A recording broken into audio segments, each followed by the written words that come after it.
Tottenham 1, Manchester United 0, another loss, and we're sitting 15th as of now. Yes, we are officially dropped to 15th place. 15th place in the Premier League this season. We are 12 points, luckily.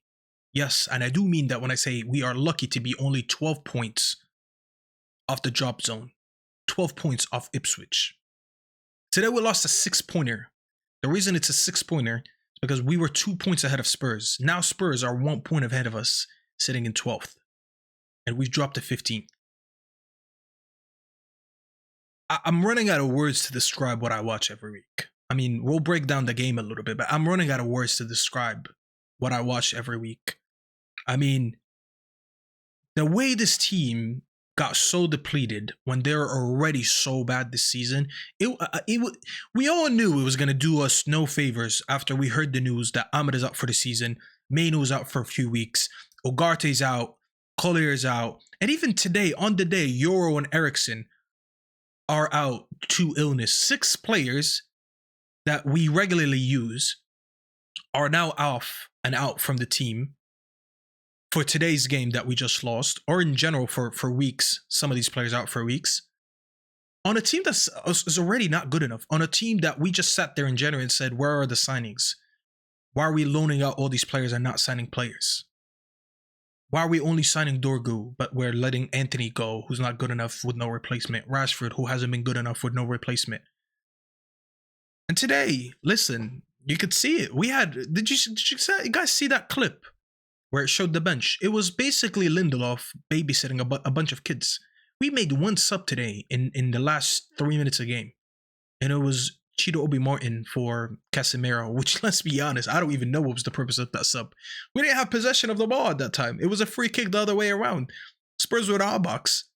He didn't even get any touches in the opposition's half because we didn't have time to attack. I don't know what was that from Amarim. But let's break down this game. Listen, Spurs started obviously better. They got a little bit of a resurgence with some of their players being back. We saw Vicario's back. We saw Jet Spence, I believe, was out last game. He was back. Their lineup looked significantly stronger than us. You know, they had Son, Tel, and Kulusevski in their front three. Madison was back, the goal scorer. And listen, what happened today, I don't think it surprised anyone by any means. Spurs started the better team. They had more touches in our box. They had more possession. They had more shots. And United, honestly, bro, like, it was one of those where you knew if United don't win it from early, they're not going to come back into this game. And only 13 minutes in, Madison gets the goal. I thought it was poor defending more than anything. It was a shot on target. I don't even remember who had the shot on target. It was probably Bergvall. And once again, just like that game that we had in the League Cup, our defense, after the goalkeeper parries the ball, everyone's caught sleeping, everyone's caught flat-footed, and Madison just gets an easy tap in. And don't even get me started on his celebration.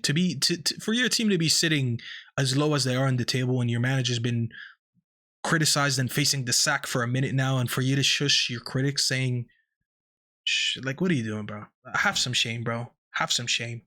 Your season is still disappointing even after this win. But first half, horrible first half from United, I'll be honest. Spurs had the most chances. United's one chance in the first half, though. I mean, listen, Garnacho, I'm tired. I'm tired, brother. I don't even have an option right now to bench you because you're all I have. And you're getting a one-on-one chance and you sky it. United had the best chance of the game with that. And Garnacho doesn't even... Bro, you have to work the goalkeeper from there. Today's loss, I'll be honest, there's a lot of reasons, and there was a lot of bad performances today. But it comes down to this to me. Our attacker had the best chance of the game, and he didn't work the goalkeeper. It's not that he didn't score, he didn't work the goalkeeper. Garnacho's chance today was the best chance of the game. He scores that, we go into halftime 1-1. And we just know this United team wasn't going to create a lot of chances anyways. But that was the biggest chance in the game, and he couldn't convert it. First half, absolutely, outside of that chance, horrible performances. And it's even not, I'm not even looking at it and saying, oh, it's the formation, it's this, it's that. It's just a lack of quality. Every week we say this, and I feel like some people still don't want to accept it. A lot of us have, but a lot of us still don't want to accept it. The quality of this team is just not good.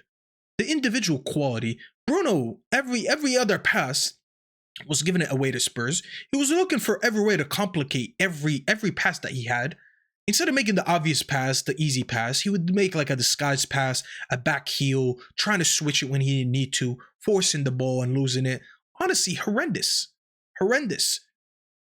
And let's speak about Delo. Delo today, I've had enough of Delo, I'll be honest. From the first minute, I couldn't even count how many crosses he's had today. And he played on the right. And this is why when everyone said, oh, the manager is the reason we're getting it wrong because he's playing inverted wingbacks, it was never that. I agreed. Dorgu in the Leicester game should have played on the left. But guess what? I saw Dorgu on the left today and I saw Delo on the right. Guess who was the better player? It was Dorgu again. Because Dorgu today was running down that channel, up and down, putting the ball into the box, beating his man, winning the ball back, making overlapping passes that he wasn't receiving a pass for whatever reason. I'll touch that in a little bit. What did Dalot do the whole game? Every time he gets the ball and he has an easy, simple cross to put into the box, what does he do? Cut it back onto his left. And this is why I said it's not just as simple as swapping the wingbacks. You can swap all the players as much as you want.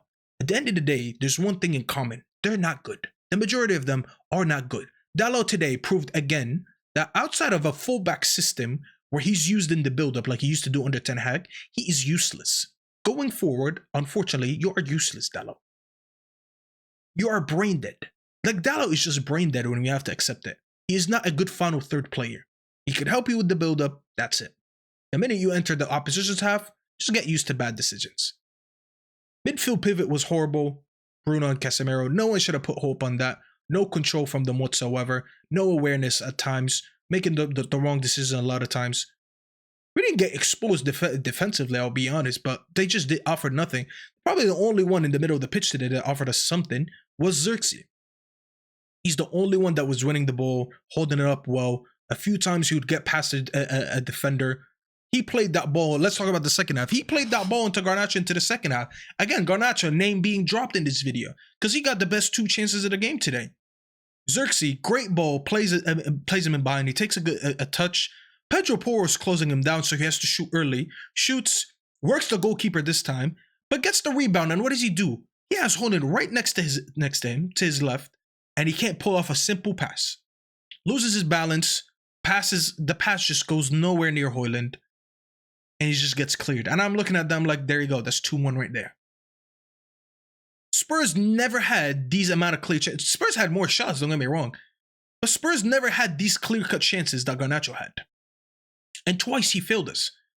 And what at the end of the day, what is anyone meant to do? Or what kind of manager am I expected to come in and succeed when he has players like Garnacho that can't make the simple? So this is why I sit here and I'm like, I regret us not selling Garnacho. Imagine we got that 50 million for him and we would have bought someone else. And then, like, I mean, speaking of useless, honestly, what does Højlund even do anymore? Like, I'm at a point where I'm tired of talking about Højlund. He's just completely useless. Absolutely useless. Did nothing today. Offered me nothing. I can't sit here and give you any statistic where I'm looking at it. I'm like, you know what? Today, Højlund helped us with this. Today, Højlund helped us with that. He did it. He gave us nothing. Honestly, it's nothing.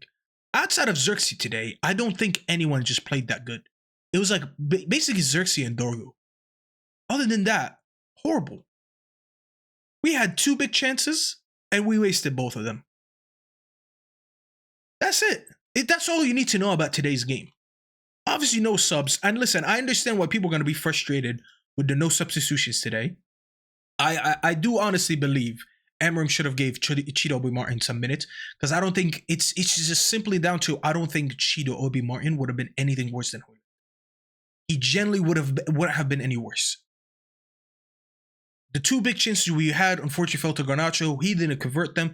My striker just did nothing. No hold-up play. No runs. No. He had like a couple good shots on target that kind of worked the goalkeeper. But if that's the ceiling that I have to my striker, and this is how I'm going to say, oh, he did something good, that just shows you how low my expectations are of him at this moment. This kid should be nowhere near the first team. But guys, brace yourselves. This is all we have for the rest of the season. This is generally all we have for the rest of the season. Amarim needs to act, and he needs to act quick. He needs to start integrating some of these kids because he has to fall on them. That's all he has. You don't have the luxury of Ahmad. You don't have the luxury of saying, I'm going to play Rashford or not. You don't have the luxury of saying, I'm going to play Anthony or not. We lost that privilege. These guys are not here. And the players that we had are injured. People were beefing over, oh, why did Mano play in the false 9? Why did he play in the 10? Why is he playing in the 6? Guess what? He's not going to be here for weeks. We don't have the, we're beggars right now. We're not choosers. And listen, as much as I don't blame Amarim for the whole thing, and I blame him for certain decisions during the game, no matter what, Amarim, you are in deep trouble right now. Whether it's your fault we're here or not, it's that's not the point. The point is right now, we are in deep shit. We're actually in deep shit right now. And you need to find a way to get yourself out of this. It doesn't have to be ideal. It doesn't have to be pretty. It doesn't have to be anything. But you have to be dealt these shitty cards. You have to use these cards you've been dealt. You didn't choose these cards, but this is the deck you've been dealt. This is the hand you've been dealt from this deck, and you have to do something with it until the summer. And that's the situation we're in.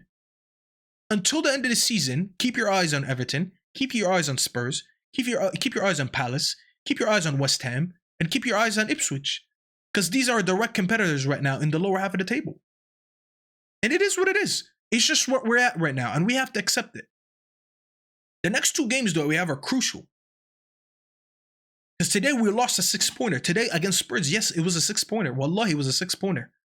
And now we got Everton next away, who are in a great form. And then we got Ipswich.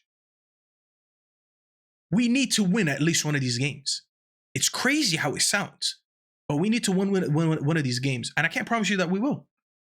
But anyways, guys, listen, smash a like on the video.